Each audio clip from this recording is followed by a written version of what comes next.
Média. Thomas Hill. Bonjour à tous et bienvenue dans Culture Média. Mais quelle belle soirée, quel bonheur de voir la France gagner hier soir et de pouvoir laisser éclater son chauvinisme. Et quel bonheur aussi de voir Mbappé mettre tout le monde d'accord. Là, il claquait le bec à tous ses détracteurs là, dès le premier match. Ceux qui aiment se complaire dans le dénigrement permanent. C'est une belle leçon, une belle occasion de retrouver le sourire tous ensemble pourvu que ça dure, on en a bien besoin. Même si le sourire, c'est un peu ce qu'on distribue tous les jours dans cette émission. Bonjour Anissa Dadier et Julien Pichenet. Bonjour Thomas. Franchement, une fois passé la première mi-temps, c'était super comme match. Alors oui, il fallait tenir 45 minutes parce qu'il y a eu 45 minutes un peu compliquées. On a un peu souffert. J'ai cru qu'on allait perdre. Ah bien sûr, quand on s'est pris un petit poteau là. Et je crois qu'ils ont pris une rouste dans les vestiaires. Ah oui, par Didier à la Deschamps. mi-temps. Ouais, je crois. Il y a eu un remontage de Bretal. Il me semble. En tout cas, c'est ce que disait Cyril de la Morinerie d'Europe 1 matin. On a vu que l'attitude n'était pas la même en deuxième mi-temps. Voilà. En tout cas, ça c'est certain. Vous allez nous donner les scores d'audience de ce match dans une seconde, Julien Pichenet. Mais on peut annoncer effectivement un record. Et puis alors, notre invité média ce matin est un ancien journaliste de France Télévisions. Il a passé 27 ans dans le service public, au journal, à envoyé spécial et bien sûr comme rédacteur en chef et présentateur de compléments d'enquête. Bonjour Jacques Cardoz. Bonjour Thomas Hill. Et merci d'être avec nous aujourd'hui où vous publiez, donc c'est aujourd'hui même, Les Inquisiteurs, oui. Un livre qui raconte votre expérience à l'intérieur de cette maison, une vision, disons-le, très critique sur ces magazines d'infos que vous jugez dans une dérive militante.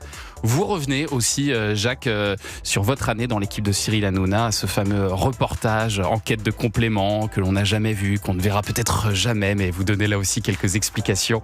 On va en parler dans un instant. Et puis dans la deuxième partie, on sera avec un comédien qu'on adore. C'est toujours un bonheur quand il est là, le grand Francis Huster. Et alors ce matin, il vient nous voir pour une saga qui fait son retour 20 ans après, puisque demain, c'est le retour de Zodiac. Saga de l'été qui avait fait les beaux jours de TF1. On verra si ce sera aussi le cas de cette suite cette année. Francis Huster, qui est aussi un grand fan de foot. On va pouvoir avoir son débrief du match d'hier, d'autant que Sacha Nokovic sera là aussi, ainsi que Joe Hume pour la partie musique. Bref, je crois qu'après tout ce que je viens de dire, vous l'avez compris, ça va être une très belle émission. Merci d'être avec nous chaque matin sur Europe 1. On est ensemble jusqu'à 11h30.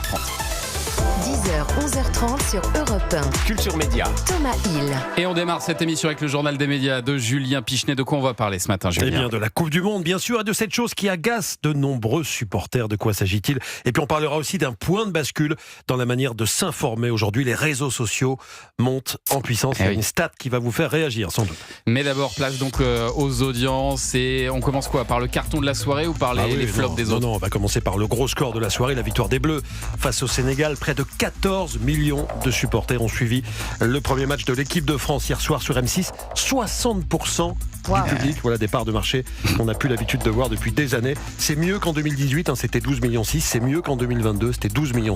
En fait, on n'avait pas vu un score aussi gros pour le premier match de l'équipe de France dans un mondial depuis 2014. M6 était encore proche des 4 millions, passé 23 heures pour le MAG présenté par Ophélie Meunier. Alors en face, les autres chaînes se cassent la figure. 1 100 000 seulement pour le Prime de TF1, c'était Monk le retour. Le film, moi j'avais jamais vu TF1, 1 100 000. 645 000 téléspectateurs pour la pièce de théâtre Le Duplex sur France 2. Il n'y a que France 3 qui s'en sort bien avec le téléfilm policier La Fulgurée qui est proche des 2 millions. Ils ont toujours leur public, France 3. Toujours, ça marche toujours. Je regardais les JT de 20h qui s'effondrent aussi sur TF1, 4,5 millions pour Gilles Boulot. Léa Salamé sous les 3 millions. En revanche, il y en a un qui en profite, c'est le 1945 d'M6 de Xavier Demoulin, 2,5 millions. Pas loin du JT de France 2. Donc voilà, on voit que le foot profite à une grosse partie de la grille d'M6, Thomas. Heureusement pour eux, parce que ça leur coûte extrêmement cher. À M6, on le dit souvent ici, c'est un événement qui est très très dur, bien sûr, à rentabiliser. Europe 1, le journal des médias. Et puis toujours concernant cette Coupe du Monde, les téléspectateurs se sont agacés un peu durant le premier match des Bleus.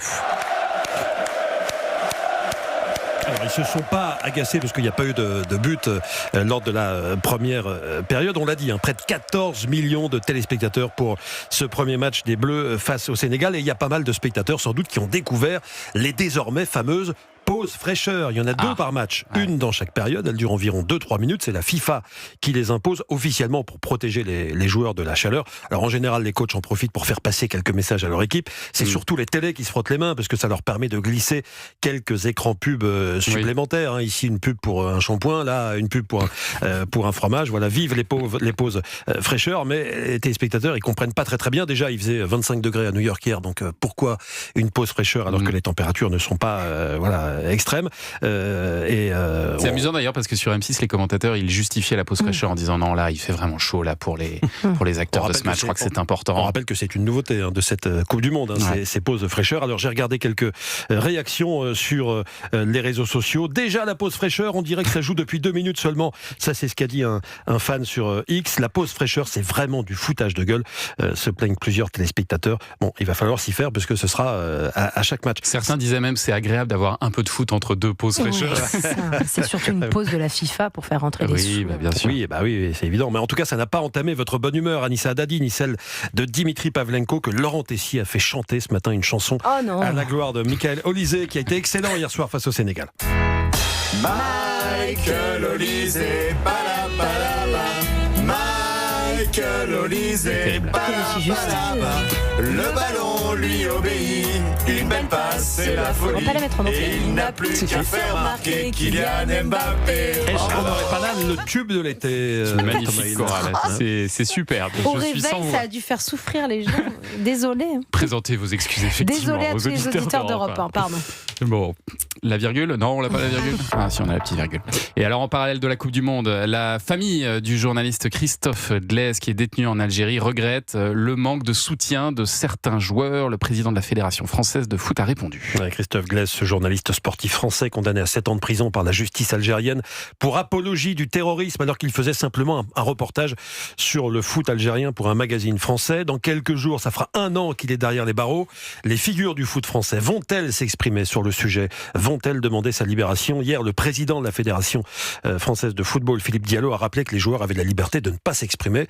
En plus, c'est vrai, bien souvent, quand un footballeur parle d'autre chose que de foot, eh bien, on lui tombe dessus. Le week-end dernier, dans l'émission C'est dans l'air sur France 5, la mère et le beau-père de Christophe Glaise ont précisé avoir sollicité Zidane, Mbappé, Benzema, mais aucun d'entre eux n'a encore apporté son soutien à Christophe Glaise. Ils ont reçu le message, c'est assez clair. Ils ne s'impliquent pas, c'est également très clair. Ceci dit, le monde du football s'est quand même mobilisé de manière exceptionnelle avec la Fédération française de football. Mais pas les stars du football. C'est-à-dire que là, on voit leurs 3 visages, on sait à quel point leur voix porte. Ils ne vous soutiennent pas officiellement aujourd'hui.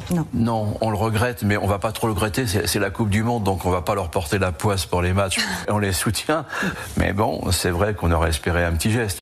Des parents de Christophe Glaise. Jacques Cardos, vous disiez c'est scandaleux? Ah oui, je trouve ça scandaleux parce qu'il y a quelques joueurs de foot qui n'hésitent pas à s'exprimer sur des sujets d'actualité alors qu'on ne leur demande pas et qu'on préférait qu'ils soient bons dans leur club.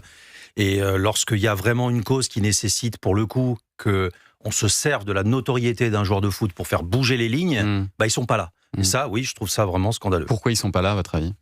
Parce qu'ils ont probablement peur de la relation franco-algérienne, parce qu'il y a des sujets, sensibles sur lesquels ils n'ont pas envie d'aller, parce qu'ils ont des attachés de presse ou des communicants qui leur disent attention, terrain glissant, ne t'exprime pas là-dessus. Voilà, c'est tout.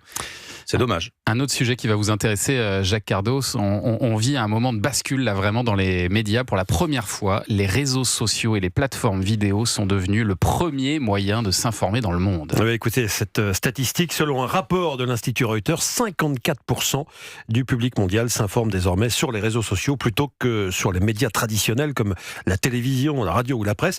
Alors c'est la première fois que Facebook, Instagram ou encore TikTok et j'en passe dépassent ces médias dits traditionnels. Alors s'informer sur les réseaux sociaux, ça peut vouloir dire s'informer via le compte Instagram d'un grand média, comme le compte Instagram d'Europe 1 par exemple, mais ça peut aussi vouloir dire s'informer via un compte Instagram ou TikTok qui est moins sérieux et géré peut-être par un amateur qui s'improvise journaliste. On va rappeler, Thomas, quand même que le journalisme c'est un métier et que ça s'apprend et que tout le monde ne peut pas l'être comme ça. On ne peut pas s'improviser journaliste. Pas mal de le rappeler de temps en temps. Ça vous semble inquiétant ça, Jacques Cardos? Moi je ne le vois pas comme une inquiétude. Vous faites bien de rappeler que dans les réseaux sociaux, en fait, je pense que la part des médias traditionnels, reconnus, validés, occupe une place très importante.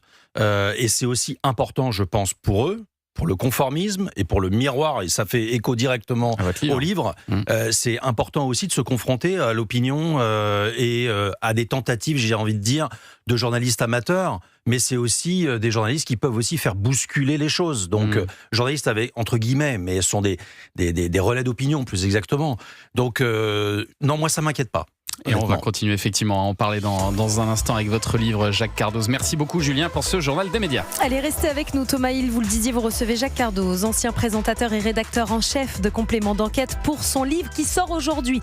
Ça y est, il est disponible depuis quelques minutes maintenant dans toutes les bonnes librairies, Les Inquisiteurs, où Jacques Cardoz donne son point de vue critique sur la fabrication des magazines d'investigation à France Télévisions. Les réponses à toutes vos questions, Thomas Hill, c'est dans un instant sur Europe 1. Tout de suite.